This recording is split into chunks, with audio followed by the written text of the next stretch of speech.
Patayan ng dalawang batch na biik. Nagsama, first time pagsama.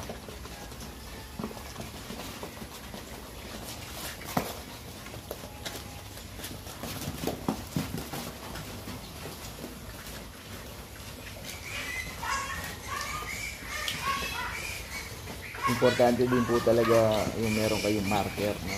At markahan po kagad yung mga troublemaker na paulit-ulit na nangaaway ng mga biik. Andiyan ngayon, ang babait ah. Pagka taligod kayo, Royal Rumble sila eh.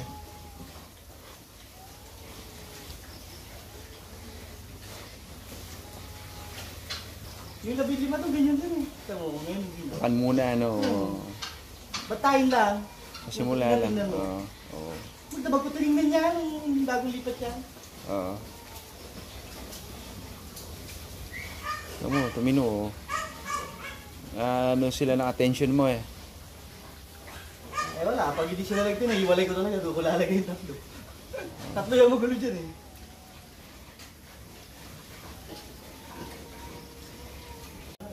Ikarga na lang natin yung rotation. Kaya nandiyan ngayon, titino eh. Alis ko muna. Pag alis nyo, talagang ano eh.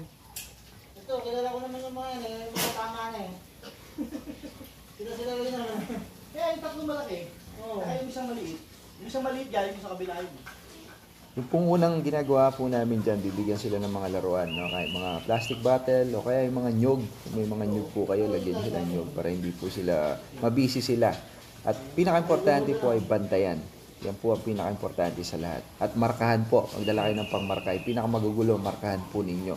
So babantayan po yan magdamag hanggang kinabukasan. Kung nag-aaway po silang ganyan, eh, pwede po pagmulan ng stress po yun, no? At pagsimulan po ng mga iba-ibang klaseng sakit. Kaya napaka-importante po sakripisyo, bantayin po sila. 24 hours. Ito naman po yung sa kabilang kulungan. Ganyan din po yan. Nung bagong pinagsama-sama, puro away din po yan mga yan. Dalawang batch din po yan mga yan. Ngayon po, ayan na po sila. So talaga magsasacrifice lang din po talaga. Dapat nakatutok po sila ng halos 24 hours po. Dahil talaga mag-aaway po talaga yung mga yan. Magkakasakitan po yan.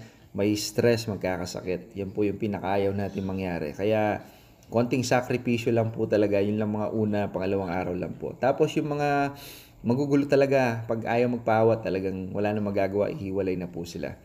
Thanks for watching po. Maraming po salamat.